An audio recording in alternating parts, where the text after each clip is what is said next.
Welcome sa DRS 2.0. Fresh at nagbabagang happenings bang hanap mo? Mga padabarkads man yan o mga trending topics? Pwes, sagutin natin yan. Kaya naman isubscribe nyo na ang ating channel para sa mga nagbabagang balita everyday. So ayan, welcome back again sa ating YouTube channel mga Kadaverkads. And for today's video, ang pag-uusapan natin ay tungkol sa mga importanteng ganap sa loob at sa labas ng Itbulaga. So kahapon nga po ginulat ni Jerome Ibardome ang mga Dabarkads natin sa studio po ng Itbulaga dahil siya po palang special guest ng Itbulaga kahapon. Nag-iisang Jerome Ibardome lang po mga Kadabarkads. At alam niyo ba, 8 na song yung kinanta niya po kahapon. Napanghaba po ng oras ni Jerome Ibardome dito po sa Itbulaga, kaya naman yung mga Dabarkads natin at mga supporters niya talagang nag-enjoy ng sobra-sobra. Marami ko ang nababasa na sobra daw nag-enjoy yung mga fans ni Jerome kasi ang haba po ng exposure niya mga Kadabarkads. And syempre si Boss Joey De Leon, grabe napatayo din po sa kanya kahapon, napasayaw din po dahil sa kanta nga nitong si Elvis Presley ng Pilipinas. And dahil nga sa performance na yan ni Jerome Ibardome mga Kadabarkads, meron pong panawagan ng isang netizen na si Christina Ignacio. Sabi niya, "Dear EB, kung di naman kalabisan, pwede bang araw-araw?" Oo nga naman mga Kadabarkads, no? Sana araw-araw nating makasama si Elvis Presley dito po sa Itbulaga kasi ang dami po talagang naging masaya kahapon. Hopefully mabasa po at mapagbigyan ng TBJ Production ang panawagan po ni Ma'am Christina Ignacio. Samantala ngayong araw naman po ng Martes, ang makakasama natin sa opening number, walang iba kundi po si Jane Jordan and syempre si Lucky M. Robles. And speaking of Lucky M. Robles, meron siyang bagong blessings mga Kadabarkads from TikTok family po yan. Sabi niya nga dito, another blessings, thank you to my TikTok family, my stage talents family for this opportunity. Love you Kuya Iyok Selasor. In partnership with FLM Creative and Productions Inc.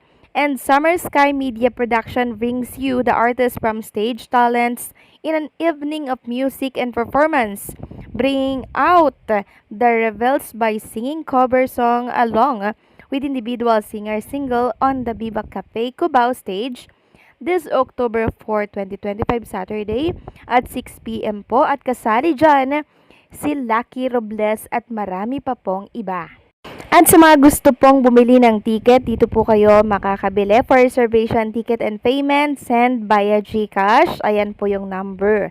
Revelation War of the Uprising Artists.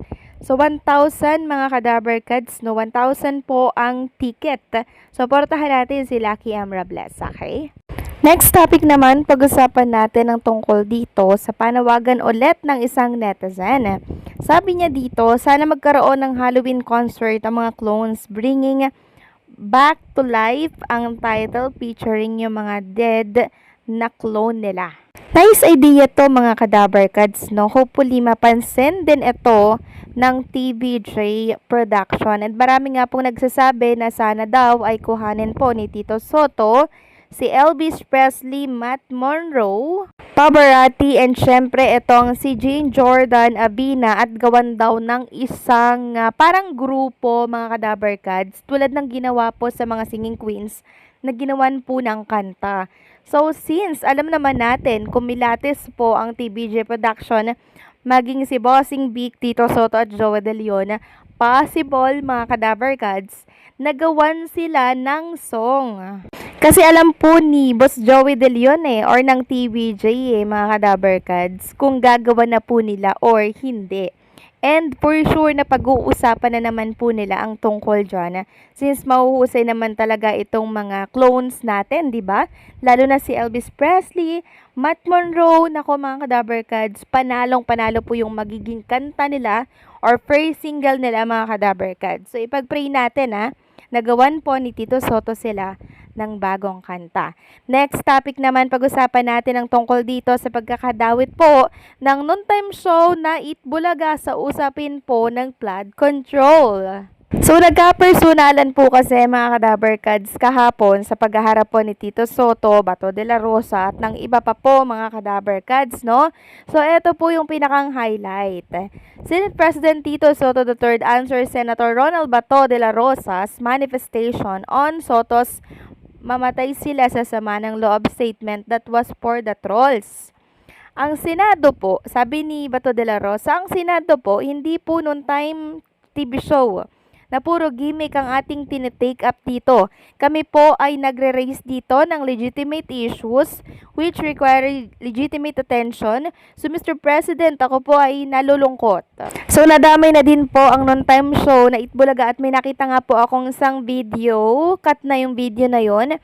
So sa likod ng camera nag-uusap sila mga Kadaver Cats sa parang sumama yung loob ni Tito Soto na nadadamay daw po yung noontime show, gayong napakarami daw pong natulungan po ng Itbulaga kumpara sa mga eto nga pong tinatalakay dito mga Kadaver Cats. Bakit ka naman nadadamay yan mo?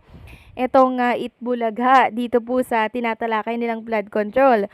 Sabi po dito ni Tito Soto, when I said mamatay sila sa sama ng loob, we were addressing the trolls because it was the trolls who were saying something to the effect na misunderstood nila completely.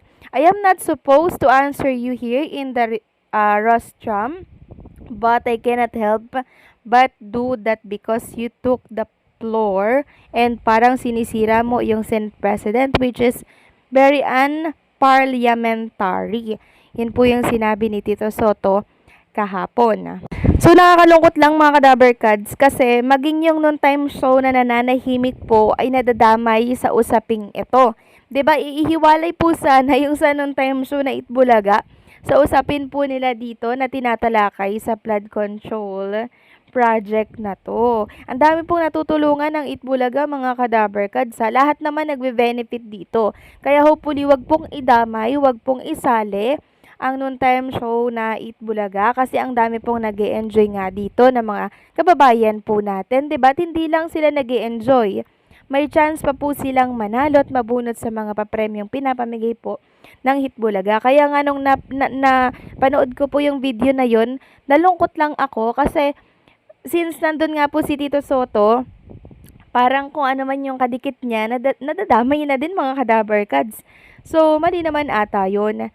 'Di ba? Marami pang nagsasabi na dapat daw po ay abogado yung nakaupo sa pwesto ni Tito Soto kasi si Tito Soto daw ay pang comedy lamang, pang noontime show lamang, 'di ba? So yan po yung mga natin nababasa po dito sa mundo ng social media na nakakalungkot lang kasi si Tito Soto kahit po yan ay host pang comedy, meron naman po siyang alam, 'di ba, sa usapin na ganito. Kaya nga siya ay naupo dyan at siya po ay nanalo bilang senador. So, anong take nyo dito mga Kadaver Cats? Please comment down below.